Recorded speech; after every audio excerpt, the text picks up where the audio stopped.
अक्सर सुना है पुरुषों का समाज है, तुम्हारी ही बात करता है, तुम्हारे ही हिसाब से चलता है। पर सच शायद थोड़ा अलग है। स्त्री होना कठिन है, लेकिन पुरुष होना उतना भी आसान नहीं। बिना भेदभाव जिंदगी नहीं चलती, बिना तकलीफों के किसी के संग नहीं चलती। प्रतिस्पर्धी नहीं, पूरक हो तुम, क्योंकि पुरुष हो तुम, क्योंकि पुरुष हो तुम। नमस्कार, बहुत बहुत स्वागत है आज के इस विशेष कार्यक्रम में। मैं आपके साथ लावनी विनीत हूं और बहुत विशेष आयोजन के साथ आज आप लोगों के बीच हूं, क्योंकि हम महिला दिवस को बहुत हर्षोल्लास के साथ मनाते हैं। उमंग, उत्साह, जज्बा, जोश सब कुछ दिखाते हैं। लेकिन क्यों नहीं पुरुष दिवस भी उसी उत्साह, उसी उल्लास के साथ मनाया जाए। और इसीलिए सुदर्शन न्यूज का पुरुष आयोग के साथ मिलकर ये एक साझा प्रयास है, एक छोटा प्रयास है कि हम पुरुषों के अधिकारों के प्रति, पुरुषों के प्रति होने वाले अत्याचारों के प्रति, उनके मन की बातों को देश और दुनिया के सामने रखें। हम विमेंस डे को लेकर बहुत ज़्यादा सजग रहते हैं, जागरूक रहते हैं, लेकिन मेंस डे को लेकर हमारे मन में बहुत सारे सवाल आते हैं। हम कहते हैं मर्द को दर्द नहीं होता, लेकिन कभी कभी होता है। और मुझे लगता है कि उस एहसास को जब तक हम सामने नहीं रखेंगे तो हम उस परिभाषा को पूरा नहीं कर पाएंगे जहां पर हम अपने हिंदुत्व की संकल्पना अर्धनारीश्वर को मानकर करते हैं। इसलिए आज समेकित रूप से महिलाओं के साथ साथ पुरुषों की भी बात होगी, आपके मन की भी बात होगी। और क्योंकि ये सुदर्शन न्यूज और पुरुष आयोग का एक साझा प्रयास है, और इसलिए सुदर्शन न्यूज के प्रधान संपादक डॉक्टर सुरेश चौहान के जी, जो निरंतर सतत रूप से पुरुषों के अधिकारों के प्रति, उनकी बातों को लेकर हर मंच पर अपनी मन की बात साझा करते रहे हैं, तो आज भी वो एक बड़े मिशन पर हैं। एक बड़ा मिशन हिंदुत्व, हिंदू राष्ट्र को लेकर, घुसपैठियों को खदेड़ने को लेकर एक बड़े अभियान के साथ जुड़े हुए हैं। वो भौतिक रूप से हमारे साथ नहीं है, लेकिन डिजिटली वो हमारे साथ जुड़ रहे हैं और एक बहुत बड़ा संदेश आप लोगों के लिए वो लेकर आए हैं। तो इस कार्यक्रम को मैं शुरू करूं उससे पहले हमारे प्रधान संपादक डॉक्टर सुरेश चौहान के जी का ये बहुत अति विशेष महत्वपूर्ण जो संदेश है वो आप सभी के लिए है। सुनते हैं। आज अंतर्राष्ट्रीय पुरुष दिवस के इस अवसर पर जो कार्यक्रम आयोजित किया जा रहा है, उस निमित्त उपस्थित सभी को मेरा जय श्री राम। पुरुष आयोग और सुदर्शन के टीम के तरफ से आयोजित इस कार्यक्रम के द्वारा पुरुषों पर होने वाले अत्याचार और उनकी व्यथाओं को भी मंच देने के लिए सुदर्शन ने इसके पहले भी कई कार्यक्रम किए हैं। आज का प्रयास भी उसी दिशा में है। इस प्रयास को मैं शुभकामनाएं देता हूं। साथ साथ में ये संकोच और ये भय भी छोड़ना होगा कि पुरुषों की बात करना मतलब महिलाओं का विरोध करना। पुरुषों का भी अपना अधिकार है, उनकी भी 1.5 लाख प्रतिवर्ष आत्महत्याएं हैं, और इतनी सारी आत्महत्याएं जितनी देश में रोड एक्सीडेंट में हत्याएं होती है या मृत्यु होती है, उतनी करीब करीब उसके आसपास में मनुष्य की सुसाइड होना, आत्महत्याएं होना, ये किसी राष्ट्रीय त्रासदी से कम नहीं है। अगर हम कहेंगे तो इजराइल का और फिलिस्तीन, ईरान का युद्ध चल रहा है। इसी समय में पिछले करीब 1 वर्ष और अधिक समय से रशिया का और यूक्रेन का युद्ध चल रहा है। उसमें भी इतने लोग नहीं मरे जहां पर दूसरे महाविश्व युद्ध के बाद सबसे ज्यादा बॉम्ब, गोलियां, रॉकेट, ड्रोन, ये सब कुछ चलाए गए। उससे ज्यादा लोग अगर इस देश में पुरुष अगर आत्महत्याएं कर रहे हैं, जो कि एक बड़ा ह्यूमन रिसोर्स है इस देश का, तो ये बड़ा ही चिंता का विषय है। और इसलिए जैसे महिलाओं के अधिकारों की बात करना मतलब पुरुषों के विरुद्ध करना नहीं होता, वैसे ही पुरुषों के अधिकारों की बात करना मतलब महिलाओं का विरोध नहीं होता या किसी का भी विरोध नहीं होता। इसलिए पुरुषों की भी अपनी स्थिति है। वर्तमान समय में जैसे लोग शरीर से कमज़ोर होते जा रहे हैं, वैसे मन से भी कमज़ोर होते जा रहे हैं, और उनका ये मन से कमज़ोर होना एक तरीके से उनको किसी ने सहारा न देना, सपोर्ट न देना, इस स्थिति के कारण भी बनता है। इसके लिए सामाजिक, पारिवारिक ये रचना जरूरी है। आध्यात्म में, धर्म में इसकी व्यवस्था है, लेकिन हम उससे दूर होते जा रहे हैं। सरकार की तरफ से भी इसमें अच्छी व्यवस्था करना आवश्यक है, और व्यवस्था करने के लिए ये मंच इस दिशा में प्रयास करे, यही मैं चाहूँगा और ये करने के लिए शुभकामनाएं दूंगा। आप सभी के इस उपस्थिति के लिए धन्यवाद करते हुए पुरुष आयोग और सुदर्शन की टीम को पुनः शुभकामनाएं। जब हम अक्सर ये बात करते हैं कि एक सक्सेसफुल पुरुष के पीछे महिला का हाथ होता है, क्यों भूल जाते हैं कि एक सक्सेसफुल महिला के पीछे भी एक पुरुष का हाथ होता है, एक पिता बनकर, एक भाई बनकर, एक बेटा बनकर, एक पति बनकर, चाचा, फूफा, मामा, यहाँ तक कि हमारे आसपास के जो लोग हमारी हेल्पिंग हैंड बनकर रहते हैं, वो सभी तो हमारी इस सफलता में भागीदार होते हैं और इसलिए उसका श्रेय देना उन्हें हमारी यानी हम महिलाओं की भी जिम्मेदारी है, हमारे समाज की भी जिम्मेदारी है। और इसीलिए आज इस महत्वपूर्ण मुद्दे पर हम खुलकर बात करेंगे, मन की बात साझा करेंगे। तालियों के साथ स्वागत कीजिएगा। हमारे साथ आज इस पैनल में जुड़ रहे हैं कवि वेद ठाकुर जी। कहते हैं जहां रवि नहीं पहुंचता वहां कवि पहुंचता है, और इसलिए पुरुषों के मन की बात और उनके अंदर जो कुछ भी चलता है आज शब्दों में पिरोकर, पंक्तियों में पिरोकर कवि साहब वेद जी हमारे सामने रखेंगे। इसके साथ ही साथ समाज को बनाने में एक अध्यापक का बहुत बड़ा रोल होता है, और इसीलिए आज खास तौर से हमारे साथ समाज सेवी मोटिवेशनल स्पीकर हैं, राष्ट्रीय वैदिक सेवा संस्थान के अध्यक्ष हैं आचार्य समीर उपाध्याय जी भी। आपका भी बहुत बहुत स्वागत। साथ ही साथ क्योंकि जब हम पुरुष दिवस की बात करते हैं, महिला दिवस पर अक्सर हम देखते हैं कि उनकी हेल्थ को लेकर, उनकी सेहत को लेकर सजगता और जागरूकता की बातें खूब होती हैं। Why not for main? पुरुषों में भी तो बहुत सारी परेशानियां होती हैं, और इसीलिए हमने खास तौर से इस पैनल में डॉक्टर साहब को भी इनवाइट किया है। स्वागत करते हैं। हमारे साथ हैं डॉक्टर पीयूष गुप्ता जी, जो एक वेटरन कैंसर सर्जन भी हैं और पुरुषों से की सेहत से जुड़ी हुई महत्वपूर्ण बातों को आज आपके बीच रखेंगे। बहुत स्वागत है। और हमारे साथ जाने माने वरिष्ठ अधिवक्ता हैं, मोटिवेशनल स्पीकर हैं, श्री जयंत भट्ट जी भी हैं। और जयंत जी की खासियत यह है कि जब अधिकारों की बात आती है तो वो हमेशा ये कहते हैं कि अधिकारों में भी सामंजस्य होना चाहिए, महिलाओं और पुरुषों के बीच में समानता होनी चाहिए। जिन अधिकारों के प्रति पुरुष जागरूक नहीं है, आज उन्हीं अधिकारों से वो परिचय कराएंगे उन पुरुषों का भी जो अभी तक सजग नहीं है। तो स्वागत है आपका भी सर। और साथ ही साथ मुस्कुराता हुआ चेहरा जो मेरे बगल में बैठा हुआ है, इनको मैं योद्धा कहती हूँ, क्योंकि पुरुषों के अधिकारों के लिए और पुरुष आयोग के गठन के लिए सबसे ज्यादा जो इस वक्त काम कर रही हैं, जमीन पर उतरकर पुरुषों की आवाज बनी हुई है, बरखा त्रेहन जी हमारे साथ हैं। बहुत बहुत स्वागत है बरखा आपका भी।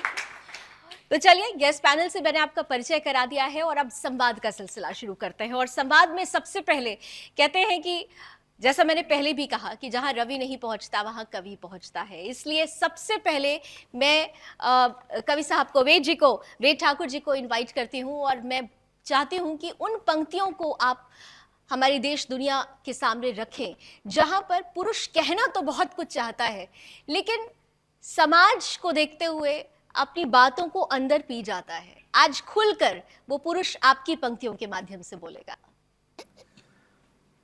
सुदर्शन न्यूज़, मैं सबसे पहले आपका आभार व्यक्त करता हूं कि इस आयोजन के लिए आपने मुझे आमंत्रित किया।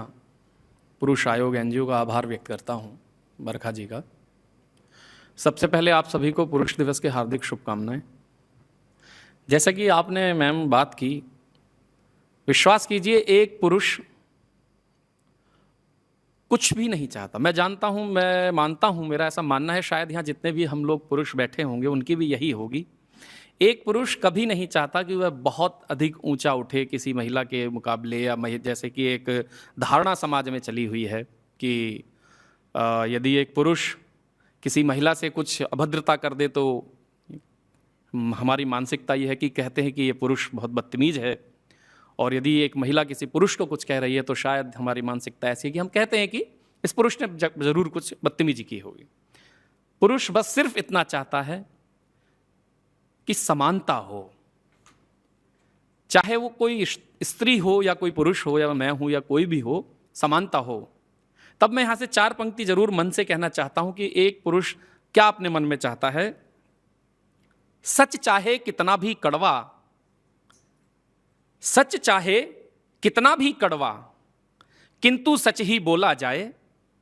सच चाहे कितना भी कड़वा, किंतु सच ही बोला जाए। राज छिपा हो दिल में जैसा, राज सभी का खोला जाए। और बात न्याय की जब आए तो न्याय वेदी पर तब सुन लो। बात न्याय की जब आए तो न्याय वेदी पर तब सुन लो। स्त्री हो या कोई पुरुष हो, एक तुला पर तोला जाए। स्त्री हो या कोई पुरुष हो, एक तुला पर तोला जाए। न्याय में सिर्फ ये देख कर ना न्याय किया जाए कि वो स्त्री है तो कुछ ऐसा कर दिया जाए, या कुछ वो पुरुष है तो उसके साथ कुछ दंड अधिक किया जाए। एक समाज में विचारधारा ये भी चलती है कि आदमी जो चाहे कर सकता है। ऐसा नहीं है साहब, हमारे भी अपने कुछ बंधन होते हैं, हमारी भी अपनी कुछ जिम्मेदारियां होती हैं। तब 4 पंक्ति यहां से और रखना चाहता हूं कि मन की आंखों से देखोगे, भावों का चंदन पाओगे।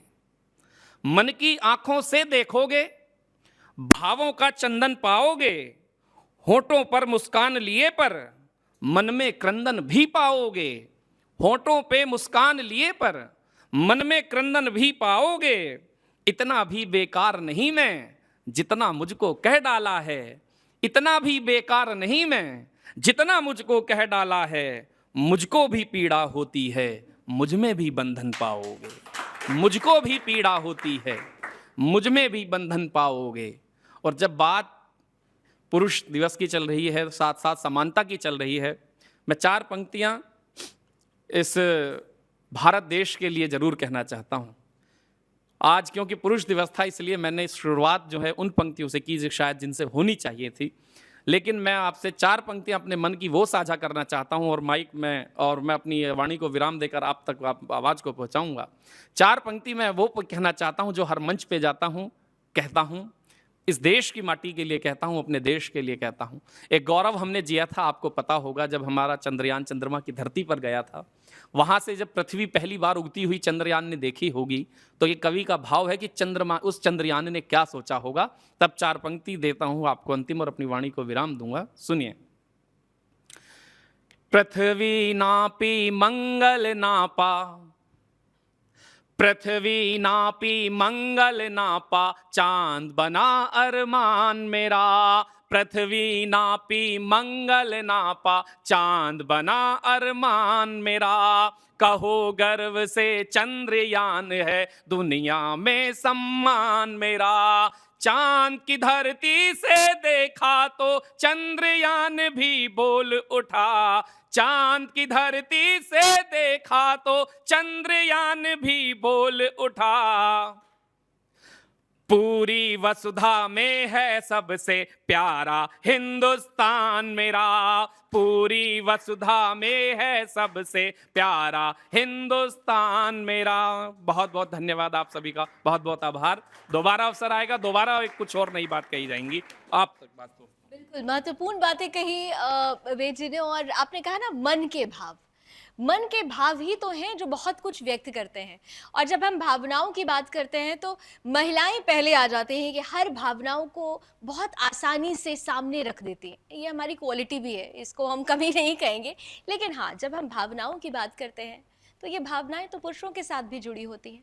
और जब हम भावनाओं की बात करते हैं तो हम समाज को पिरोकर देखते हैं। मैं आचार्य समीर उपाध्याय जी के पास अब आना चाहती हूँ। समीर जी, सबसे महत्वपूर्ण ये है समाज। और एक अच्छे समाज के लिए कहा जाता है कि बच्चे को बचपन से ही जो प्रथम पाठशाला होती है वो माँ होती है। लेकिन हम ये क्यों भूल जाते हैं कि उस पाठशाला में समेकित रूप से कदम मिलाकर, उंगली थामकर अगर बच्चे को चलना कोई सिखाता है तो वो पिता होता है। समाज में अगर पाठशाला प्रथम माँ है तो उस पाठशाला का बहुत बड़ा हिस्सा एक पिता भी है। और आज का दिन भी उसी पुरुष को, पिता को, पति को, भाई को समर्पित है। नहीं लगता आपको समाज को, पुरुषों के लिए भी कुछ सोचना चाहिए? बहुत बहुत धन्यवाद सुदर्शन न्यूज, जिसने आज पुरुष दिवस पर हम सबको बुलाया। और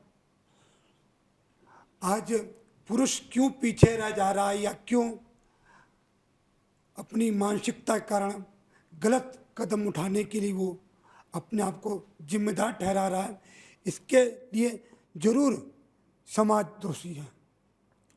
क्योंकि हम अगर कुछ भी कार्य करते हैं, कुछ भी, जैसा भी कवि साहब ने कहा कि अगर गलती कोई मातृशक्ति की भी हो, महिला की भी हो, फिर भी उंगली पुरुष पे उठता है, और इतने पर से ही पुरुष डर जाता कि अब क्या होगा, वो अपनी सही निर्णय नहीं ले पाता।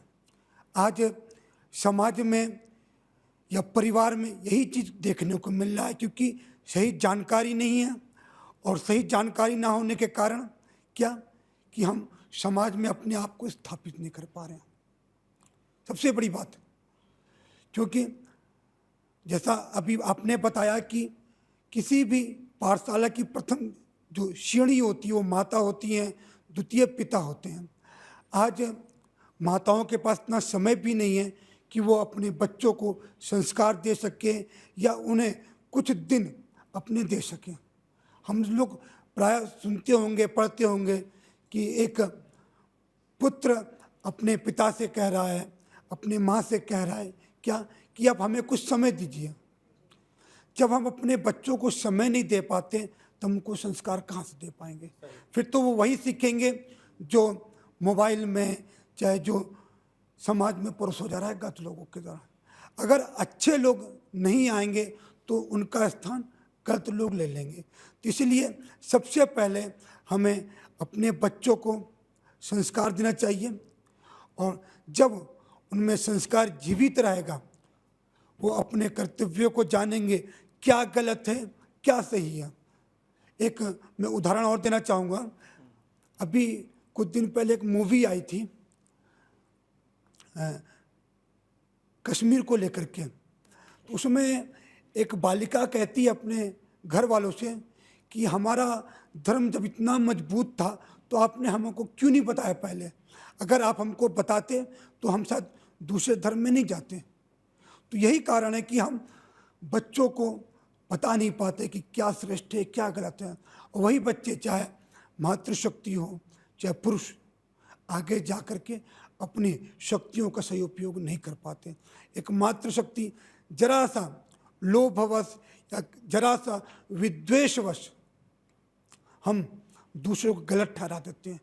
अगर उनको कोई कहा गया कि आप ऐसा कह दीजिए ये हो जाएगा तो कह देते हैं, समाज में देखने को मिलता है।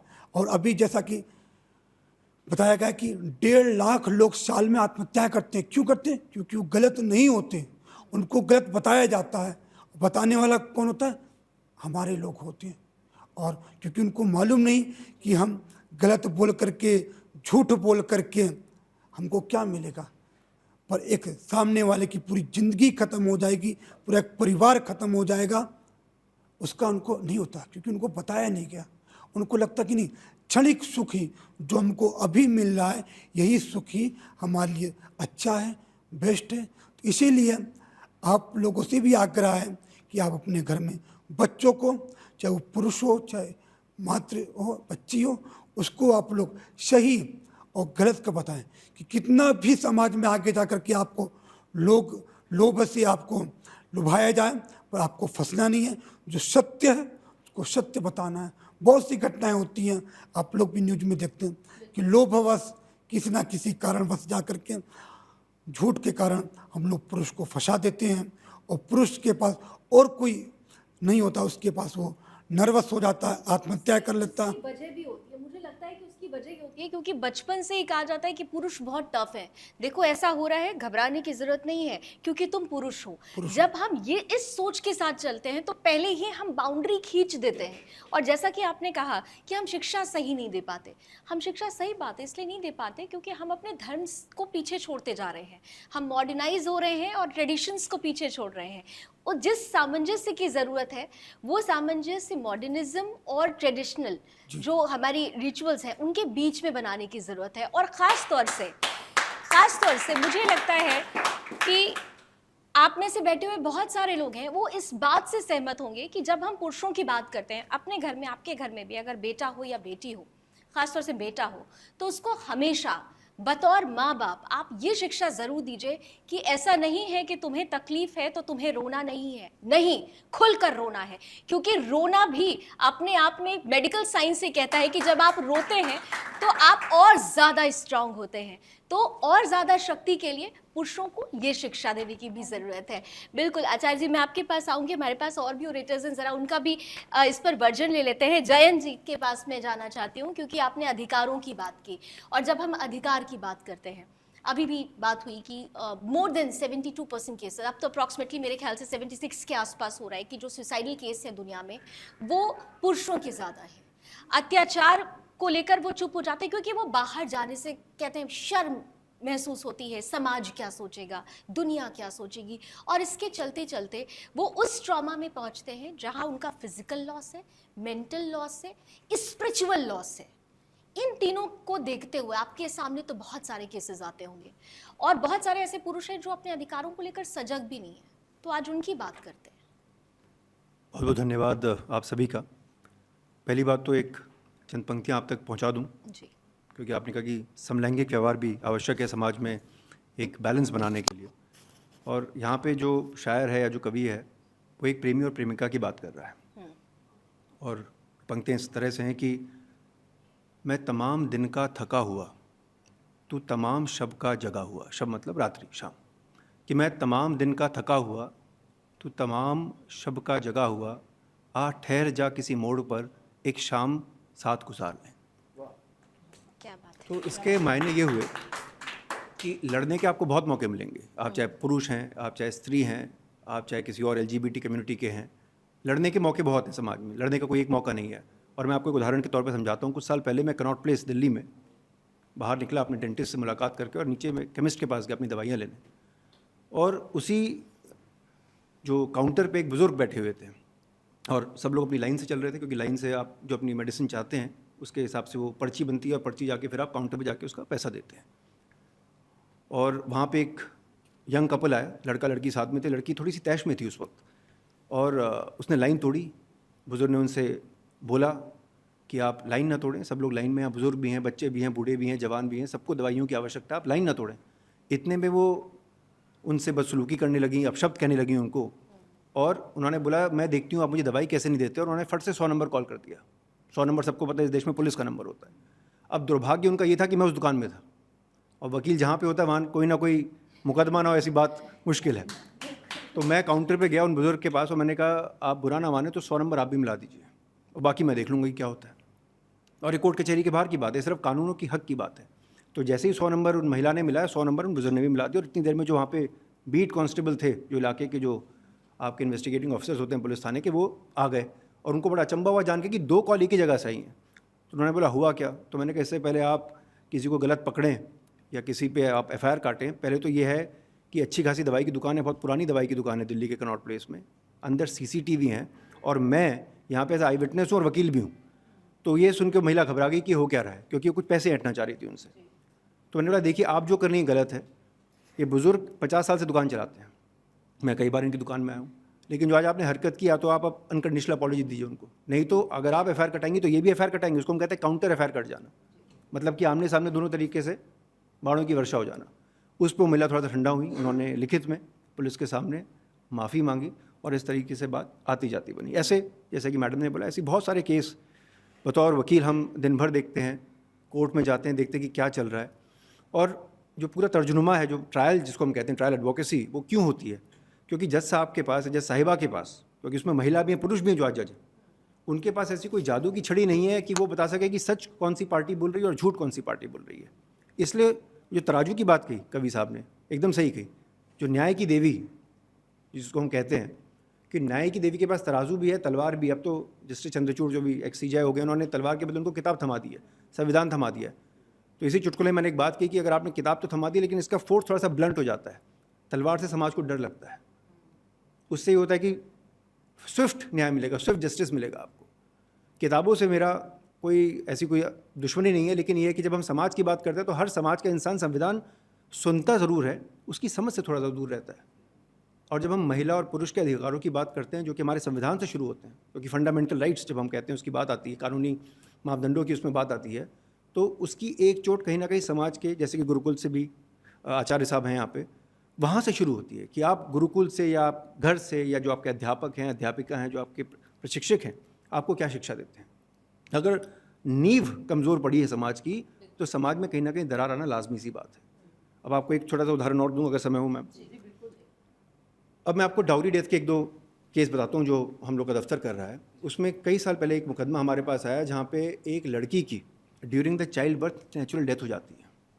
अब नेचुरल डेथ अगर किसी इंसान की हो जाए तो उसकी एक इंक्वेस्ट रिपोर्ट बनती है, मतलब कि एसडीएम साहब एक रिपोर्ट बनाते हैं और वो रिपोर्ट बनी कि जो एमनियोटिक फ्लूइड होता है बॉडी का, एक तो दो बड़े बुरे हादसे हुए कि this lady at the time of delivery उनका जो बच्चा था वो स्टिल बॉर्न हुआ, मतलब कि बच्चा at the time of birth death पैदा हुआ, और उसी के 2 घंटे बाद एमनियोटिक फ्लूइड के लॉस से महिला की भी मृत्यु हो गई। She was a young lady, मेरे ख्याल से 26-28 साल की महिला थी।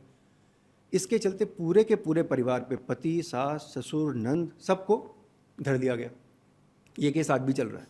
इसकी हमने याचिका दिल्ली हाई कोर्ट में डाली, ये केस हम साकेत डिस्ट्रिक्ट कोर्ट में कर रहे हैं, हमने इनको एंटिसिपेटरी बेल कराई, मुकदमा आज भी चल रहा है। अब परेशानी कहाँ आती है अदालतों में? परेशानी ये आती है कि एक अंग्रेजी में टर्म होता है the process becomes a punishment.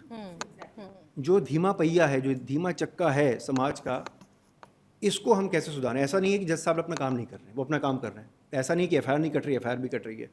ऐसा नहीं कि सही गलत की परीक्षा नहीं होती कोर्ट में, एकदम ट्रायल होते हैं, बाकायदा होते हैं। लेकिन जो 3 महीने 6 महीने का एडजर्नमेंट मिल जाता है, जो डेट्स होती हैं, उससे जो एक पूरा कार्यक्रम होता है, जो एक केस को समसामयिक तौर से ख़त्म होने की जो सूची है, वो 2 साल ना होके 10 साल, 15 साल, 20 साल चले जाती है।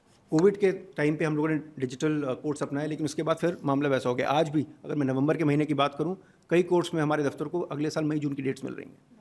तो और मैं तभी समझता कहते हैं justice delays justice Justice denied, denied। वही होता ही है। और खास तौर से जैसा जिन केसेस के बारे में आप बात कर रहे हैं, if I am not wrong, आप मुझे जी। करेक्ट भी कर सकते हैं, कि कोर्ट ने तो एक टिप्पणी भी की थी, इसे लीगल टेररिज्म करार दिया था, बिल्कुल साफ तौर पर कहा था, क्योंकि मोस्ट ऑफ दी ऐसे केसेस आते हैं जिसमें एक पुरुष के साथ साथ उसकी पूरी फैमिली को इंक्लूड कर दिया जाता है। जी, पुरुष दिवस के दिन जब आप पूरे परिवार की बात करते हैं तो महिलाएं भी आती हैं। उनकी जो माता की महिला है, जो पत्नी बेचारी किसी कारणवश मर गई, इसमें नेचुरल डेथ का कॉज था, वो एक महिला थी, उसके साथ पुरुष ने कोई उसके अधिकार को हनन नहीं किया था। लेकिन कोर्ट में अगर ये टाइम बाउंड मैनर में ये चीज़ें नहीं होंगी तो मुझे लगता है कि समाज की जो पूरी जो स्ट्रक्चर है वो कमज़ोर रहेगा। तो मैं समझता हूँ कि चाहे आप पॉलिटिशियंस हों, चाहे आप सिविल सोसाइटी के मेंबर हों, चाहे वकील हों, चाहे आप एनजीओ होल्डर हों, कानून को अगर सशक्त करना है और कानूनी हकों को अगर सशक्त करना है, बनस्पत इसके कि आप महिला हैं कि आप पुरुष हैं, आपको कानूनी व्यवस्था को चरमराने नहीं देना होगा, ये मेरा मानना है। बाकी बातें मैम और करेंगे, मेरे ख्याल से और भी गेस्ट हैं यहाँ पे। बिल्कुल, आपने बड़ी महत्वपूर्ण बात कही। नींव को अगर मजबूत कर दिया जाए तो मंजिल अपने आप ही मजबूत होती है, लेकिन अगर नींव ही कमजोर होगी तो हम ये उम्मीद कतई ना करें कि ये बिल्डिंग कभी ना कभी गिरेगी नहीं। ऐसा ही होता है। और इसीलिए जब हम महिलाओं की बात करते हैं तो हमें पुरुषों की भी बात करनी होगी, क्योंकि नींव का आधार दोनों ही बनते हैं। डॉक्टर पीयूष हमारे साथ हैं। और डॉक्टर साहब, अक्सर जब महिला दिवस आता है, मैं बहुत सारे प्रोग्राम्स करती हूँ उस दौरान, तो सर्वाइकल कैंसर या ब्रेस्ट कैंसर, इसका जिक्र बहुत ज़्यादा होता है। महिलाओं की हेल्थ को लेकर उनको कैसे सजग करना है, जागरूक करना है।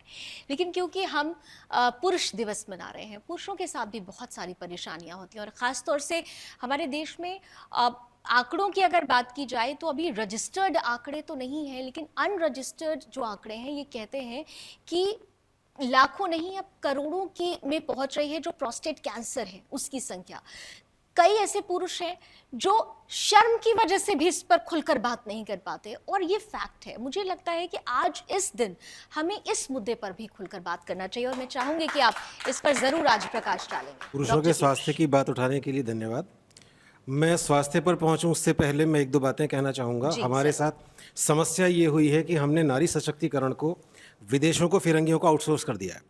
हमारे देश में नारी शक्ति स्वरूपा रही है, और इसका प्रमाण इस समय ये है कि इस आयोजन को एक नारी ने किया है और इसकी एंकर भी एक नारी है। तो अब हम इसको आउटसोर्स ना करें, हम लोग अपने संस्कृति में देखें, पुरुष की मानसिकता को समझें। मैं अगर मुझे अनुमति हो तो मैं, क्योंकि कैंसर का डॉक्टर हूं, तो मेरे पास जो पेशेंट आते हैं वो लंबे समय तक मेरे पास इलाज कराते हैं। ऐसा नहीं होता कि आप आए, बुखार की दवा लिखवाई, घर चले गए। उनके परिवारों से जुड़ाव हो जाता है। कई बार वो अपने परिवार की बातें डिस्कस करते हैं, कई बार मेरे सामने बैठ के रोने लगते हैं अपनी फैमिली की परेशानी को लेकर। तो बहुत सारी बातें हैं जो मैं समझ पाता हूँ, जो डॉक्टर्स में भी सब लोग नहीं समझ पाते। एक एग्जाम्पल मैं बताऊंगा। मेरी जो कैंसर की ट्रेनिंग है वो टाटा मेमोरियल हॉस्पिटल बॉम्बे से है। तो वहाँ पे एक 35 साल का व्यक्ति बड़ी आंत का कैंसर, कोलन कैंसर लेके आता है, और जब उसकी सर्जरी की बात आती है, सब टेस्ट हो जाते हैं, तो उसकी सिर्फ एक डिमांड है, वो ये कहता है डॉक्टर साहब कुछ भी करिए, मुझे 1 हफ्ते में ठीक करके डिस्चार्ज कर दीजिए। हमने कहा भी विल ट्राई आवर बेस्ट।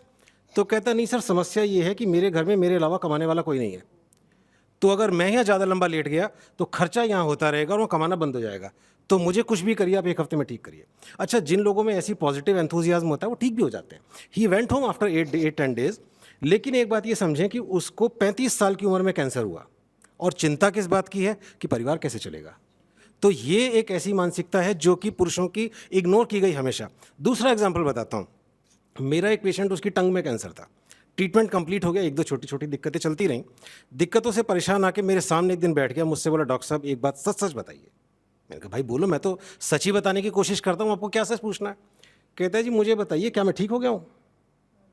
मैंने कहा जी हाँ। कहता नहीं, मैं इसलिए पूछ रहा हूँ कि अगर मैं ठीक नहीं हुआ हूँ तो ये मेरा बेटा ये 12th क्लास में पढ़ता है, मैं इसकी पढ़ाई छुड़वा के इसको दुकान पर बैठा दूंगा, और जितने दिन मुझे जिंदा रहना है मैं इसे सारे काम सिखा दूंगा। तो अब 2 बातें इसके अंदर आती हैं। एक तो वही जो हमने पहले कही कि चिंता इस बात की है कि मैं मर रहा हूँ, इस बात की चिंता तो है, पर चिंता अगली इस बात की है कि मेरे मरने के बाद इन परिवार वालों को कौन पालेगा। दूसरी बात, जिम्मेदारी किसको सौंपी, बेटे को। तो ये, और इसके अलावा एक बात और है कि जितनी भी इंश्योरेंस पॉलिसीज होती हैं पुरुषों की, नॉमिनी पत्नी होती है ज़्यादातर। तो घुमा फिरा के ये है कि हमें इस कन्फ्रंटेशनिस्ट जो हमारी एक अप्रोच रही है फेमिनिज्म की, इससे बाहर निकलना पड़ेगा। कुछ चीज़ें दुर्भाग्यपूर्ण होती हैं। अभी थोड़े दिन पहले की बात है, शायद 1.5 या 2 साल पहले की, कि एक 27 साल की लड़की मैं इसलिए कहूँगा क्योंकि मैं खुद 50 साल का हो गया हूँ, तो 27 साल की लड़की जिसको कि कैंसर का ट्रीटमेंट चल रहा है 1.5 साल से, कीमोथेरेपी लग रही है, आखिर में आके ट्रीटमेंट से कैंसर से तो ठीक हो गई, लेकिन दवाइयों की प्रॉब्लम्स नहीं झेल पाई और फाइनली आईसीयू में चली गई। उसके ट्रीटमेंट में महीने का करीब 50-55 हज़ार रुपया महीना खर्च हो रहा था, जो बहुत बड़ी रकम तो नहीं है पर बहुत छोटी भी नहीं है। जब उसकी स्थिति खराब हुई और ये दिखने लगा कि शायद अब ये बचेगी नहीं, तो उस समय उसके मायके के 5-6 लोग अस्पताल में आते हैं और आके एकदम से बोलते हैं ठीक जगह इलाज नहीं हो रहा, छोटे शहर में क्यों इलाज करा रहे हो, बड़े में कराएंगे, ये वो दुनिया भर का। तो उसका पति और उसके पति का भाई दोनों मेरे सामने आके बैठे और मुझसे बोले डॉक्टर साहब आप कुछ भी करिए, इसको किसी तरीके से एक बड़े अस्पताल में रेफ़र कर दीजिए। मैंने कहा भाई आपके मरीज की कंडीशन नहीं है रेफ़र करने वाली, वो ट्रांजिट में हो सकता है मर जाए। बोले साहब इस समय समस्या ये है कि अगर ये यहाँ मर गई तो इसके साथ में हम सारे मर जाएंगे, मेरे 2 छोटे छोटे बच्चे हैं। तो आप ये देखें कि एक 27 साल की महिला 2 छोटे छोटे बच्चों को छोड़ के मर रही है। उसके पति को इस बात की चिंता है कि मेरे 2 छोटे बच्चे हैं, उनके ध्यान कौन रखेगा। लेकिन उससे बड़ी चिंता खड़ी कर दी गई कि मायके के 6 लोग जो 1 साल से घर में बैठे हुए थे, जो एक बार आके ये नहीं पूछे कि भाई तेरा कितना पैसा खर्च हो रहा है या सेवा करने के लिए रात को कोई चाहिए, वो सारे के सारे उस समय हाजिर हो जाते हैं केवल इसलिए कि हाँ इस समय हो सकता है कि इसके मरने के बाद क्षमा चाहूँगा, इससे कुछ पैसा उठा जा सके। दुर्भाग्यपूर्ण है। पहले होता था ऐसा, अब भी होता है कि हाँ अगर कोई लेडी किसी को कोई बीमारी हो जाए, किसी को मान लीजिए कैंसर की बीमारी हो जाए, किसी की किडनी फेल हो जाए, तो पति ने छोड़ दिया, मायके में आके रहने लग गई। बुरी बात है, बहुत दुर्भाग्यपूर्ण बात है, अब भी होती है। मैं लड़ता हूँ काफ़ी बार परिवारों से, लेकिन हमने उस समस्या को हल करने की जगह सामने वैसी ही समस्या दूसरी साइड से खड़ी कर दी कि अब अगर पुरुष बीमार हो गया तो महिला उसको छोड़ कर खड़ी हो जाती है साथ में। तो क्या ये समाधान है? मेरे हिसाब से इसका कारण जो पाश्चात्य हमारे समाधान है सारी चीज़ों के हम निकालते हैं वो है। अब बात आती है प्रोस्टेट कैंसर की। ब्रेस्ट कैंसर बहुत ही कॉमन कैंसर है और अब तो हमारे देश में भी महिलाओं में सबसे कॉमन कैंसर है। आपने सर्वाइकल कैंसर का नाम लिया, अब इसने सर्वाइकल कैंसर को पीछे कर दिया, ब्रेस्ट कैंसर सबसे कॉमन है। सबसे अच्छी बात यह है कि इसके इलाज के रिजल्ट बहुत अच्छे हैं। मेरे अपने पेशेंट हैं 15 साल 16 साल से ठीक हैं और अब तो अंग भंग भी नहीं करना पड़ता, ऑर्गन प्रिजर्व करके भी इलाज हो जाता है। बहुत अच्छी बात है। ब्रेस्ट कैंसर को जल्दी पकड़ना चाहिए, जल्दी इलाज करना चाहिए, बहुत अच्छी बात है। लेकिन जिस कैंसर का आपने नाम लिया प्रोस्टेट कैंसर, वो उस समय आता है जब इंसान की उम्र बढ़ने लगती है। काफ़ी लोग जब छड़ी लेकर चल रहे होते हैं, जब बच्चे अपनी अपनी नौकरियों में कहीं दूसरे शहर में रह रहे होते हैं, आदमी अकेला होता है, उस समय उसको बीमारी आती है। और प्रोस्टेट कैंसर के रिजल्ट ब्रेस्ट कैंसर से अच्छे नहीं है तो उससे ख़राब भी नहीं है। मेरे पास ऐसे पेशेंट हैं जो स्टेज 4 कैंसर, जिसको सिंपल भाषा में टर्मिनल स्टेज कैंसर कहते हैं, उसके ट्रीटमेंट के बाद 6-6 8-8 साल तक ठीक रहे। और ठीक का मतलब ड्राइव भी करते थे, बिजनेस भी चलाते थे, सारे काम करते थे। इसकी स्क्रीनिंग बड़ी आसान है, ब्लड टेस्ट से हो जाती है। मैमोग्राफी अगर किसी ने कराई हो तो उनको पता होगा, मैमोग्राफी एक ऐसा प्रोसीजर है जो अनकंफर्टेबल है और अगर ब्रेस्ट में ट्यूमर है तो पेनफुल भी हो सकता है। तो उस मैमोग्राफी को तो हाई प्रेशर प्रमोट किया जा रहा है, करना चाहिए, क्योंकि अगर हम अर्ली स्टेज में डिटेक्ट कर लेते हैं तो सबसे इंपॉर्टेंट जो फैक्टर होता है रिजल्ट में वो स्टेज होती है। अर्ली स्टेज में पकड़ा मतलब बढ़िया रिजल्ट, लेकिन ब्रेस्ट कैंसर का ट्रीटमेंट करने का मतलब ये तो नहीं कि हम बाकी सारे कैंसर्स पे से ध्यान हटा लें। बिल्कुल। तो ये समस्या हमारे यहाँ है कि भाई अगर हमें महिला का सम्मान करना है तो क्या ये जरूरी है कि पुरुष का अपमान करके किया जाए?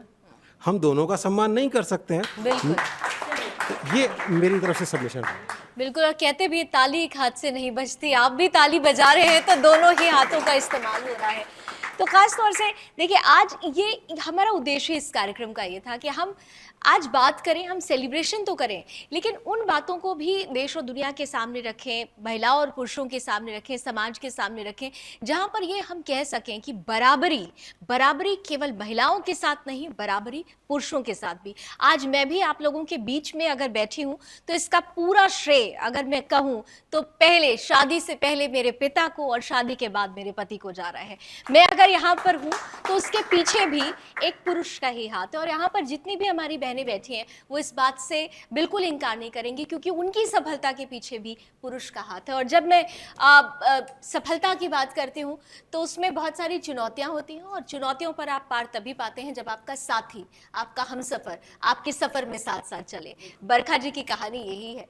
जमीन पर उतरकर पुरुषों के लिए और खासतौर से पुरुष आयोग के लिए आप बहुत बड़ा युद्ध लड़ रही हैं। इसे मैं युद्ध ही कहूँगी, जिसमें आपको किसी भी तरीके का कोई इकोनॉमिकल सपोर्ट नहीं है, लेकिन फिर भी निस्वार्थ भाव से, और जैसा कि हम सुदर्शन न्यूज़ राष्ट्र सर्वोपरि की भावना के साथ चलते हैं और आपके साथ भी इसी भावना के साथ जुड़े हुए हैं। आज का दिन सेलिब्रेशन का दिन तो है, लेकिन संदेश का दिन भी है। क्या संदेश रहेगा आज बरखा जी की तरफ से? सबसे पहले तो मैं आपको बताना चाहूँगी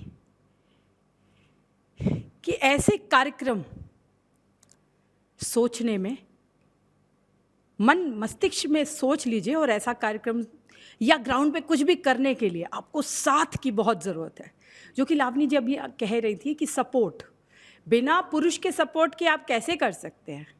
तो सबसे पहले मैं अपने पिता का, अपने पति का, अपने बेटे का बहुत बहुत धन्यवाद देना चाहूँगी, जो मुझे इस कार्य को करने के लिए प्रोत्साहित करता है।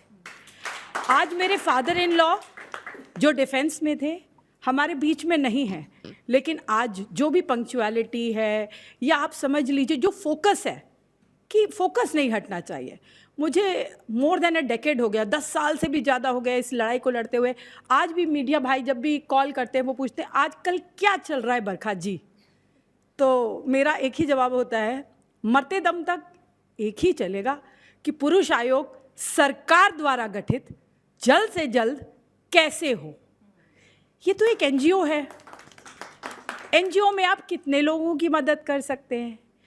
अब इसमें मैं शुरुआत करने से पहले, अभी तो आपको मैंने कुछ भी नहीं बताया, तो शुरुआत करने से पहले मैं सुरेश चौहान के जी का बहुत बहुत हृदय से आभार प्रकट करती हूँ। वो एक ऐसे योद्धा हैं जिन्होंने इस पूरे मुद्दे पे हमेशा साथ दिया है। वो एक पुरुष हैं, ये सारी दुनिया जानती है, लेकिन वो एक पुरुष हैं जो बेबाक तरीके से अपनी बात रख सकते हैं। अगर इस पूरी मुहिम में अगर मैं कहूं तो पुरुषों का साथ ज्यादा नहीं मिला। अगर पुरुषों का साथ वाकई ही मिला होता तो आज सरकार द्वारा गठित एक मंत्रालय होता पुरुषों के पास। अभी तक तो डेटा भी नहीं कलेक्ट करते हम पुरुषों के लिए, किसी भी प्रकार का डेटा नहीं है हमारे पास। लेकिन सुरेश जी लगातार इस चैनल के जो सीएमडी साहब हैं, चैनल्स तो अनेकों हैं, दिल्ली में, नोएडा में अनेकों चैनल्स हैं, हिम्मत है किसी में इस विषय पे अपनी बात रखने की? नहीं, कतई नहीं। मुझे 5 साल हो गए, पुरुष दिवस हर साल मनाती हूँ, सबको ईमेल भेजती हूँ। अभी भी मैंने तमाम चैनलों पे जहाँ जहाँ भी 2 महीने से जा रही थी उन सबको बताया था कि पुरुष दिवस जल्द आ रहा है नवंबर में, तो आप कुछ प्लान करिए। किसी ने कुछ प्लान नहीं किया, ना कोई हिम्मत जुटा पाया है। ये एक ऐसा योद्धा है जिसने हिंदुओं की आवाज़ को गर्व से पूरे विश्व में उठाया है। अगर हिंदू की आवाज़ आप बोले तो सिर्फ एक ही नाम आपके सामने आता है। आप ये सोच रहे होंगे आज का कार्यक्रम तो पुरुष दिवस पे था, मैं सुरेश चौहान की इतनी बात क्यों कर रही हूँ? करने की जरूरत है क्योंकि बहुत लाखों सुरेश जी चाहिए इस देश को, लाखों सुरेश जी चाहिए।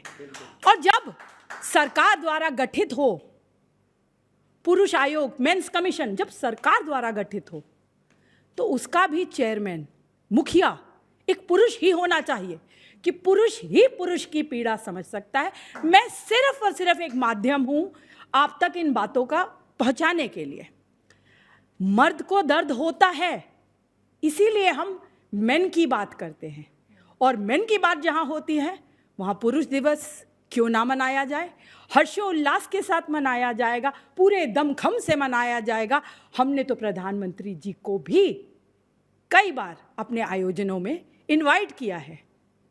वो भी एक पुरुष हैं, दिव्य पुरुष हैं, जो इतना बड़ा देश इतने बेहतरीन तरीके से चला रहे हैं। तो मेरा आह्वान तो सबको है कि सबको पुरुष दिवस मनाना चाहिए और एक बैलेंस क्रिएट करना चाहिए। महिला दिवस पे तो मैं खुद ही इनवाइटेड होती हूँ 3-4 महीने तक। मैं सोचती हूँ मैंने ऐसा कोई कार्य भी नहीं किया, फिर भी ये लोग मुझे इनवाइट करते हैं, इनका धन्यवाद।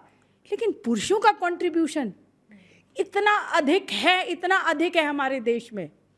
मातृशक्ति का कोई कम नहीं है, लेकिन पुरुषों को तो हमने बहुत पीछे छोड़ दिया है। उनकी तो हम बात ही नहीं करते, हमने उन्हें टेकन फॉर ग्रांटेड ले लिया है। चाहे वो पिता हो, चाहे वो पति हो, चाहे बेटा हो, चाहे भाई हो, उनकी बारे में हमें ध्यान ही नहीं रहता। खासकर पिता क्या कहता है? मेरा परिवार, मैं मर जाऊं कोई बात नहीं, मेरा परिवार सही रहना चाहिए, मेरे पास टूटा हुआ चश्मा है कोई बात नहीं, इससे गुजारा कर लूँगा, मेरी जो बेटी है, मेरा बेटा है, मेरी जो भी मेरी बहू है, उसको मिल जाए सब कुछ। तो ये जो एक सैक्रिफाइस है पुरुष का, ये बहुत बड़ा सैक्रिफाइस है। इसे मानकर आपको यकीन करना पड़ेगा कि जो भी पुरुष जो भी आपके साथ हैं वो सब आपको सपोर्ट कर रहे हैं, और उनका धन्यवाद एक ना एक दिन आपको और हर रोज़ देना चाहिए। लेकिन अगर एक दिन बना हुआ है तो उस दिन को भी आप इतना विशेष रूप से सेलिब्रेट करिए, उन्हें स्पेशल फील कराइए। वो एक पिता हो सकता है, वो एक भाई हो सकता है, बेटा हो सकता है, पति हो सकता है, बॉयफ्रेंड हो सकता है, न्यूज़पेपर वाले भैया, धोबी भैया, रिक्शा चालक जो है आपके, या जो ऑटो ड्राइवर हैं, या जो कैब ड्राइवर है। अभी आप बताइए, 2 दिन पहले मेरे घर पे एक पत्रकार आई थी, रिपोर्टर आई थी, वो बाइट लेने आई थी, तो उनके साथ 2 मेल्स आए थे। एक जो उनकी गाड़ी चला रहे थे ड्राइवर साहब, दूसरा एक वीडियो कैमरामैन। तो आप देखिए, एक महिला क्या अकेले सब कुछ कर लेती है? माँ को बहुत बड़ा दर्जा दिया गया है। मैं भी मानती हूँ इस बात को कि माँ 9 महीने बच्चे को अपने कोख में रखती है। उसका ये त्याग या बलिदान बहुत बहुत बड़ा है। लेकिन एक पिता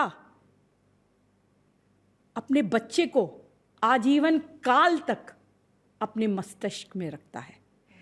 तो ये इन बातों को जितना हम दोहराएं, जितना समझें, लेकिन आज एक सेलिब्रेशन मोड है, तो हम चाहेंगे कि हर उस जो भी आपके जीवन में पुरुष है उसे स्पेशल फील कराइए। उसके लिए आप कई चीज़ें कर सकते हैं। आप अच्छे अच्छे व्यंजन बना सकते हैं, आप वीडियो कॉल कर सकते हैं अगर आप बाहर देश में हैं, आप बढ़िया तरीके से उनको स्पेशल फील कराइए अगर उन्हें गाने का शौक़ है, गीत संगीत का, जिस भी प्रकार से, मूवी देखने का शौक़ है, क्रिकेट खेलने का शौक़ है, उनके शौक़ पहले तो ये देखिए कि उन्हें अच्छा क्या लगता है। थोड़ा समय उनके लिए भी बिताइए। हर टाइम मैं मेरे को ये दिला दो, मेरे को ये कर दो, मेरा ये करवा दो, मेरा इस मोड से, महिलाओं से सबसे ज़्यादा ये रिक्वेस्ट है कि इस मोड से बाहर आइए। कुछ उनके लिए भी विशेष सोचिए। आखिर वो पूरा दिन आप ही के लिए तो काम कर रहे हैं, 24 घंटे वो आप ही को तो सोच रहे हैं। लेकिन एक आंकड़े के बारे में यहाँ जिक्र हुआ था, जो कि लावनी जी ने कहा कि आंकड़े बहुत भयावह हैं, और उन्होंने बोला लीगल टेररिज्म। तो लीगल टेररिज्म सुप्रीम कोर्ट ने कहा है। सुप्रीम कोर्ट का ये कोर्ट है कि 498 का इतना मिसयूज़ हो गया है कि वो लीगल टेररिज्म है। लाखों पुरुष आत्महत्याएं कर रहे हैं, लेकिन अभी भी हम घोर निद्रा में हैं। चाहिए कहिए कानून मंत्री, चाहिए, मैंने सबके दरवाजे खटखटाए हुए हैं, चारों बार के कानून मंत्रियों से मुलाकात करी है, उन्हें स्थिति से अवगत कराया है। चारों कानून मंत्री, चाहे वो रविशंकर जी हों, चाहे किरण रिजिजू जी हों, चाहे मेघवाल जी हों, चाहे सदानंद गौड़ा जी हों, उनसे बार बार मुलाकात करके उनसे स्थिति से अवगत कराया है। लेकिन मेरा ऐसा मानना है कि हम सबको आगे आना पड़ेगा, इस मुहिम के साथ जुड़ना पड़ेगा। नाइंसाफ़ी किसी पुरुष के साथ हो या महिला के साथ हो, दोनों ही गलत है।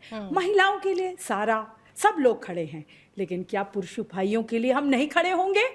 मैं ऐसा मानती हूँ कि कोई भी ऐसा नहीं होगा जो ना चाहेगा कि पुरुषों के साथ भी अन्याय ना हो। बिल्कुल, और इसके लिए ज़रूरी है कि हम अंदर से आकलन करें, वो आत्म मंथन करना बहुत ज़रूरी है। हमारी बहुत सारी, आप जब बोल रही थी या हमारे दूसरे वक्ता बोल रहे थे, तो यहाँ बैठी बहुत सारी बहनें हैं, उनकी आंखों को मैं पढ़ने का प्रयास कर रही थी। एंकर हूँ, ये कार्यक्रम चलता रहता है, मौखिक रूप से अपनी बातें कहती रहती हूँ और आप लोगों की आंखों को पढ़ने का प्रयास करती हूँ। और मैं मानती हूँ कि आप भी ये एहसास करते होंगे कि कई बार हमसे भी गलतियाँ हो जाती हैं। हम कहते हैं कि मुझे तुमने अपना पर्सनल स्पेस नहीं दिया, मुझे अपना पर्सनल स्पेस चाहिए। लेकिन कभी आपने सोचा है कि जिस पर्सनल स्पेस की उम्मीद आप पुरुषों से कर रही हैं, उनके उस पर्सनल स्पेस में भी आप ही होती हैं। वो भले ही अपने मित्रों के साथ हो, अपनी सोसाइटी के साथ हो, लेकिन उनका मन आपसे जुड़ा होता है, तो उनका तो कोई पर्सनल स्पेस होता ही नहीं है। इसीलिए है कि आत्म मंथन करने की ज़रूरत है। मैं आचार्य जी आपके पास आती हूँ। हमारे तीनों वक्ताओं ने और कवि साहब ने भी बैलेंस की बात की थी, और जैसा कि अभी बहुत सारी बातें यहाँ सामने ऑडियंस से भी निकलेगी। लेकिन जब हम बैलेंस की बात करते हैं, हमारे धर्म में, हमारी संस्कृति में ये व्यवस्था है उस सामंजस्य, उस संतुलन को समझने की। लेकिन क्योंकि जैसा आपने पहली पंक्ति में कहा कि हम धर्म को पीछे छोड़ते जा रहे हैं, तो हम वो संतुलन और सामंजस्य भी पीछे छोड़ दे रहे हैं।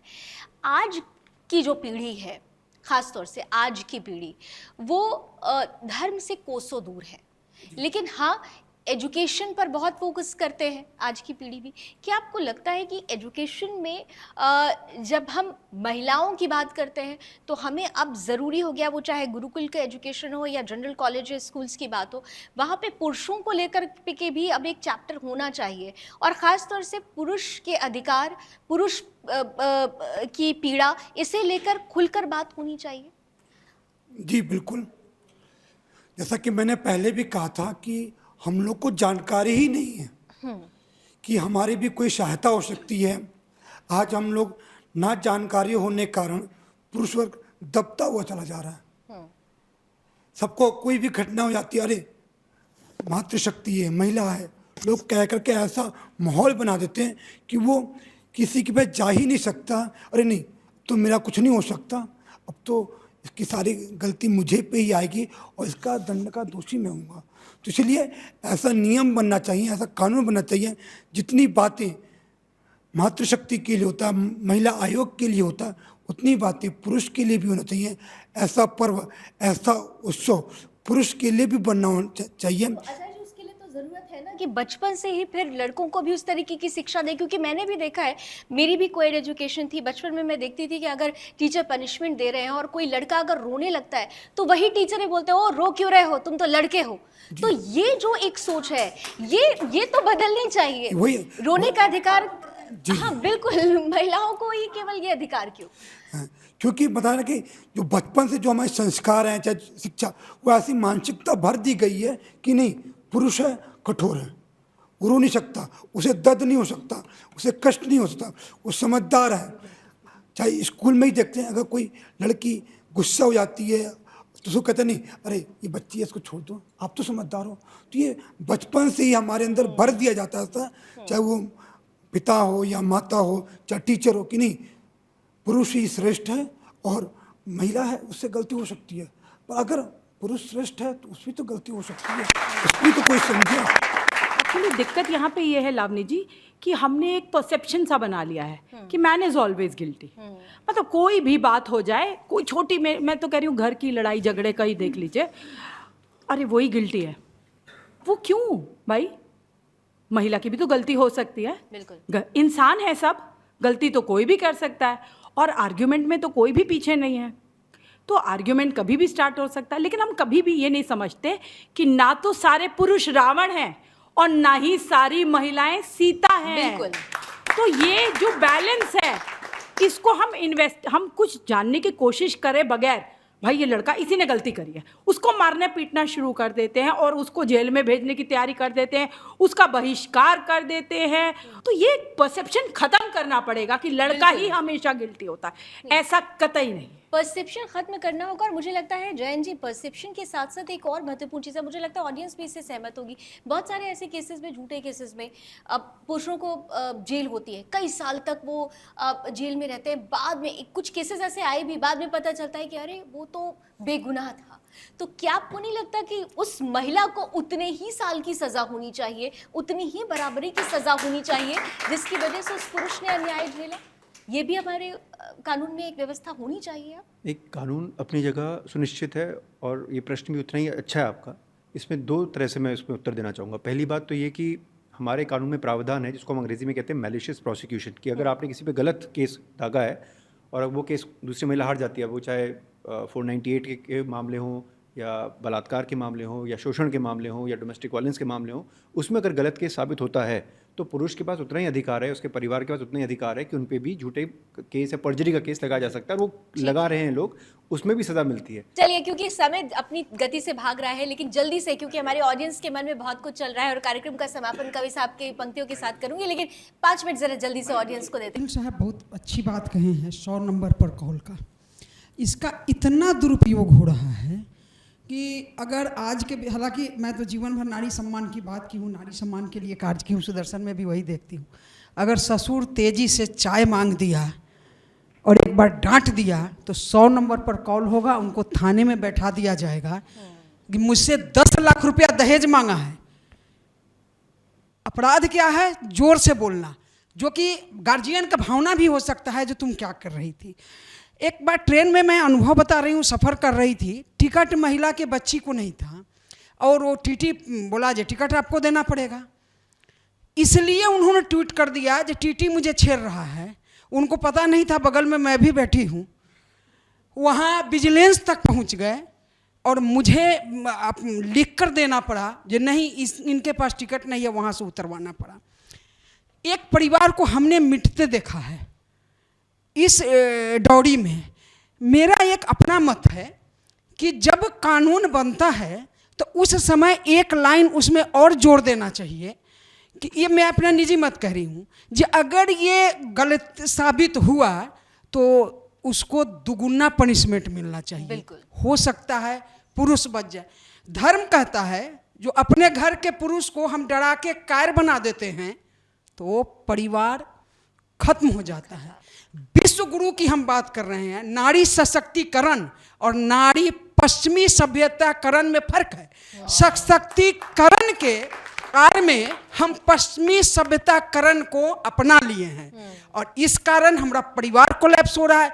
हिंदुत्व से भी देखिए, एक मुस्लिम 3 शादी करके एक झोपड़ी में दिन भर भीख मांग के तीनों पत्नी के साथ रह रहा है, लेकिन हम हिंदू नारी क्या कर रहे हैं? अपने सास को भी झेलने को तैयार नहीं। बिल्कुल। क्या ये सशक्तिकरण की बात है? बरखा दीदी जो उठाई हैं, मैं कोई साथ नहीं देगा दीदी, पीड़ित हर कोई है, लेकिन यही है जो मेरी बात बाहर न जाए। साल में 4 केस मैं ही आपके पास भेजती हूँ। आज सबको मैं फ़ोन की हूँ, स्पेशली आओ पीड़ित हो, लेकिन मेरी बात दुनिया न जाने। तो वही पड़ोसी के घर में भगत सिंह हो। तो इसलिए मैं कह रही हूँ कि इसके लिए आवाज़ में सुदर्शन के साथ साथ हमारी भी जिम्मेवारी बनती है कि इसमें हम साथ दें।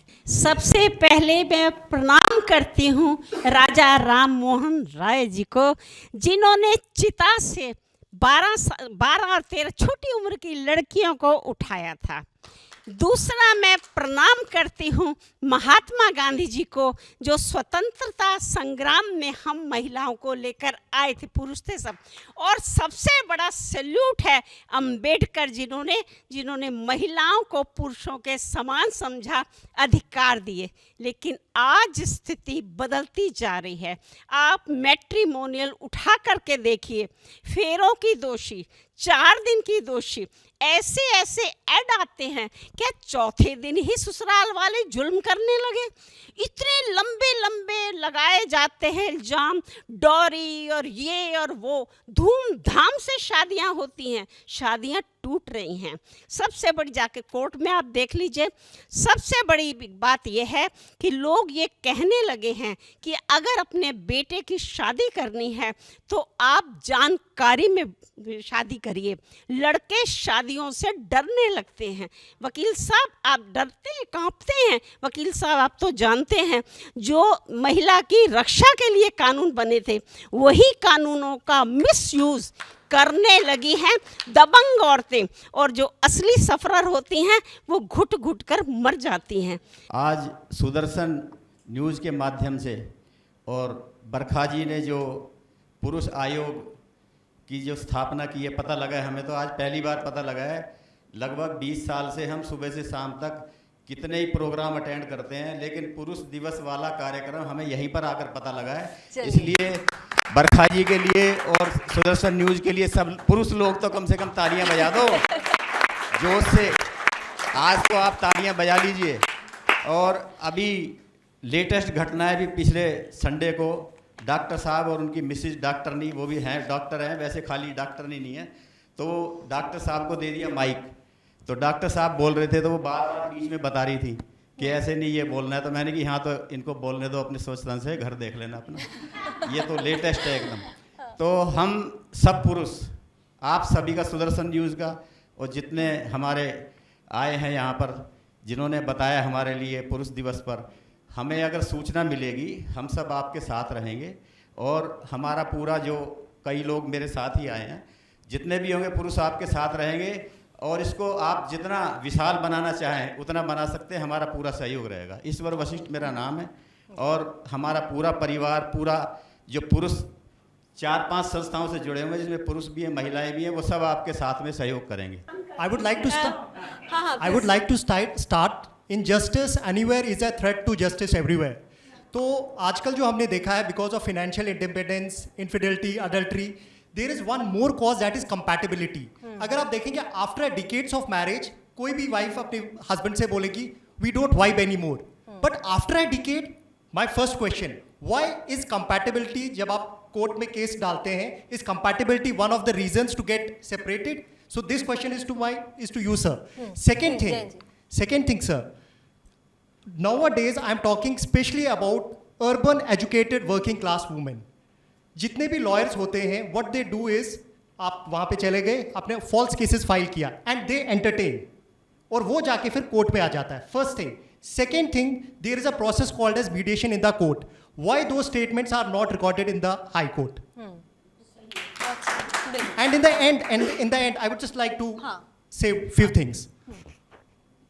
आरंभ हो अंत ना हो, आरंभ हो अंत ना हो, मन इतना भी स्वतंत्र ना हो, सुख कम मिले कोई बात नहीं, किंतु मन में कोई षड्यंत्र ना हो. This is especially for those female folks जो कि after decades of marriage file the false cases. Thank you so much. आप इसका जवाब जैन जी आप दीजिएगा, लेकिन मैं चाहती हूँ त्यागी जी भी हमारे साथ बैठे हैं। एक बात चारों तरफ से यही कंक्लूजन आ रहा है कि समाज को जो है इसको देखना होगा, और जो हमारी सामाजिक व्यवस्था थी जिसमें जो हम कहा कि माँ पहला जो टीचर होती है, उसके बाद पिता होता है, और उसके बाद जो एक्चुअल गुरु होता है, तो बदली हुई जो परिस्थिति है, सामाजिक परिस्थिति है, उसमें निश्चित रूप से वो वाला जो सिस्टम है अभी हम नहीं कर पाए, क्योंकि वीमेन भी जो है वर्किंग है।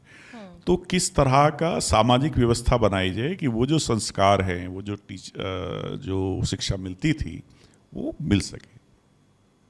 बिल्कुल, व्यवस्था बनाने की कैसी व्यवस्था हो, ये महत्वपूर्ण है, महत्वपूर्ण बात है। डॉक्टर ध्रुव भी हमारे साथ हैं, एक कमेंट अगर उनका भी ले लें। और फिर हेलो, मैं doctor Dhruv Chauhan, Delhi state cancer institute में काफ़ी टाइम से मैं बरखा जी के साथ जुड़ा हुआ हूँ। तो इन्होंने बहुत एक ज़रूरी बात ये कही थी कि कैसे जो मेल सुसाइड्स हैं वो 3 टाइम्स है number two the female suicides. जैसे कि 48,000 करीब 2022 का आंकड़ा था, 48,000 सुसाइड्स थी, और मेल्स की सुसाइड थी वो मेल्स की सुसाइड थी वो somewhere around 1,20,000 which is absolutely around 3 times, जो कि अब बढ़ता जा रहा है। तो इसका कारण हमें समझना ये ज़रूरी चाहिए कि जैसे कि अगर हम रोते भी हैं ना, आज के टाइम में अगर हम लड़का कोई रोता भी है तो उसको घर में ही लेट फॉरगेट अबाउट मैंस, जो घर में भी जो लेडी होती है वो ये कहती है कि तू अपनी बहन की तरह क्यों रो रहा है, अपनी तो लड़कियों की तरह क्यों रो रहा है। तो हमें तो रोने का तक का हक नहीं है। हम किस इंडिपेंडेंस की बात करते हैं, हम किस फ्रीडम की बात करते हैं जिसमें लड़कों को रोने का तक का हक नहीं दिया जाता, उन्हें तो कंपेयर कर दिया जाता है फीमेल से। तो वो बचपन से ही ये एक स्टिग्मा लेके सोसाइटी में बचपन से, जो कि फैमिली उसके पीछे रिस्पॉन्सिबल है, काफ़ी वुमेन्स हो चाहे मैन हो, एवरीबडी, कि you have to be strong. अब ये क्या करता है कि ये मेंटल इम्पैक्ट क्रिएट करता है, एक ऐसा मेंटल स्टिग्मा क्रिएट कर रहा है पूरी सोसाइटी के अंदर, जिसमें ये बता रहा है कि भाई you don't have to be a women because that would be a weaker point of yours. ठीक है, तो वो अंदर ही अंदर अपने सारे इमोशंस को दबा रहा है, ही सप्रेसिंग हिमसेल्फ, डिप्रेसिंग हिमसेल्फ, कुछ शेयर ही नहीं कर पाता, क्योंकि शेयर करना भी फीमेल का काम होता है, मेल्स डोंट शेयर। ठीक है, वो अपने अंदर ही अंदर दबा रहा है। और ये जो डिप्रेसिंग, ये जो सप्रेशन होता है ना, ये it results into anxiety, it results into panic, it results into depression. These are the stages, ये ऊपर बढ़ती जा रही हैं। तो ये डिप्रेशन ही लास्ट में दिस इज, ये मैंने आपको पूरा सिनेरियो सर इवेंट का इसलिए बताया क्योंकि ये जो डिफरेंस था ना, ये 1 और 3 का रेशियो ऑफ सुसाइड का, वो सबसे बड़ा मेन कॉज यही डिप्रेशन है। और यही डिप्रेशन की वो कुछ बोल नहीं सकता, वो शेयर नहीं कर सकता। Females have their female people, उनको सुनने के लिए पूरी दुनिया अगर स्टेटस भी लगाती है ना इंस्टाग्राम पे, तो देयर आर 100 तो मैन उनके कमेंट्स में यहाँ से आवाज उठेगी कि man has right to share everything. ये हमें एक्सेप्ट करना। लाभा जी, जो डॉक्टर ध्रुव ने कहा है, जो डॉक्टर ध्रुव ने कहा है, वो एक हर लड़के की पीड़ा है। देखिए, उसके साथ बहुत प्रॉब्लम्स है, लड़कियों के साथ नहीं, लड़कों के साथ भी उतनी ही प्रॉब्लम्स है। जो हम कहते हैं लड़कियां सेफ नहीं, लड़के भी सेफ नहीं है, लेकिन वो अपनी बात कहाँ रखे? सरकार तो सुन नहीं रही। सरकार को जगाने का काम आप लोगों ने करना है।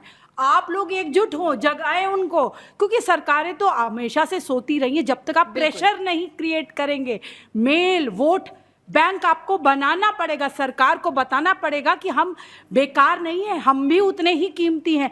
तो पुरुष दिवस बहुत हर्षोल्लास के साथ मनाएगा। समय हम पहले ही जो कार्यक्रम का समय था उसे क्रॉस कर चुके हैं, क्योंकि बहुत सारी मन की बातें थी जो आज मेन की बातों के जरिए साझा की गई है। कार्यक्रम को यहीं अब समाप्त करेंगे, लेकिन चलते चलते क्योंकि हमारे साथ कवि साहब हैं और उनकी पंक्तियाँ ना हो तो ये पूरा कार्यक्रम अधूरा होगा। इस कार्यक्रम को आपकी पंक्ति के साथ समाप्त करते हैं। मैं ये सब की हम सभी यहाँ पे चर्चा कर रहे हैं, सभी ने, बरखा दीदी ने बार बार कहा है कि आप लोग भी करिए, आप लोग भी सोचिए, सब सोचिए। केवल 4 पंक्ति कहना चाहता हूँ कि जो करना है वह कर लेगा, इससे बात नहीं बनेगी, विजय कभी भी नहीं मिलेगी जब तक मन में नहीं ठनेगी, और ऋण की बाजू से सुन लो, शत्रु नहीं हटा करता है, औरों के कंधों पर शव उठते हैं, राष्ट्र नहीं उठा करता। क्या बात। आपकी, हमारी, हम सब की जिम्मेदारी है कि जो भी देखें, जहां भी देखें, आवाज उठाएं। जैसे कि अभी दीदी ने कहा था कि बस तेरे घर में हो जाए, तेरे घर में बसता रहे, मेरे घर में मेरा नाम ना आए, तो ये नहीं होना चाहिए। यदि बढ़ना है तो सबको अपनी अपनी जिम्मेदारी समझनी पड़ेगी। बहुत बहुत धन्यवाद। जिम्मेदारी समझनी होगी। और पुरुषों के प्रति, महिलाओं से मैं यही अपील करूंगी, अनुरोध करूंगी, आप अधूरे हैं, ध्यान रखिएगा। नारी शक्ति जरूर है, लेकिन शक्ति भी तब तक अधूरी है जब तक उसके साथ शिव का मिलन नहीं होता। और इसलिए वो शिव हमारे देश के वो पुरुष हैं जो हर मोर्चे पर आपका सामर्थ्य बढ़ाते हैं, उनको श्रेय जरूर दीजिएगा। तालियों के साथ इस कार्यक्रम को खत्म करते हैं और आप सभी को पुरुष दिवस की बहुत बहुत शुभकामनाएं।